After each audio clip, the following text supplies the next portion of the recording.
Inanunsyo ni Interior Secretary Eduardo Año nitong Miyerkules na lahat ng sementeryo sa bansa ay isasara simula October 29 hanggang November 2, 2021.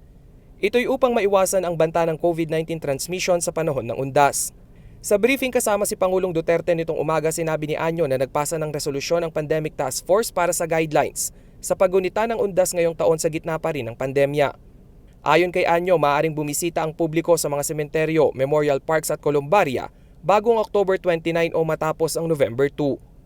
Kailangan ding limitahan sa 10 katao bawat grupo at 30% capacity lamang ng lugar ang papayagan. Gayunpaman, maaari raw itong itaas sa 50% kung papayagan ng local government unit. Kailangan naman ang mahigpit na pagsunod ng mga bibisita sa minimum public health standards upang maiwasan ang hawaan ng COVID-19. Ang Philippine National Police, LGU at mga barangay ang magpapatupad nito. Kaugnay nito, inilabas ni Zambales Governor June Ebdane ang Executive Order 31-2021 na pansamantalang nagsasara sa mga sementeryo at kolumbaryo sa kanilang lalawigan. Matatandaang noong isang linggo ay naghigpit ng quarantine restrictions sa lalawigan dahil sa pagtaas ng kaso ng COVID. Ayon kay Governor Ebdane, Enero pa lang ngayong taon ay inihanda na nila ang kanilang healthcare facility, lalo na ang President Ramon Magsaysay Hospital upang gawing COVID referral hospital.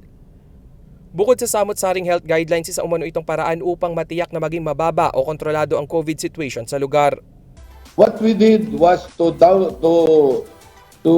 provide medicines for those who are not too sick and for those who need continuous treatment were transferred to Candelaria District Hospital, sa San Marcelino District Hospital, sa may dinala sa Kainumayan Hospital sa Botolan, at yung iba naman ay dinala sa mga private hospital.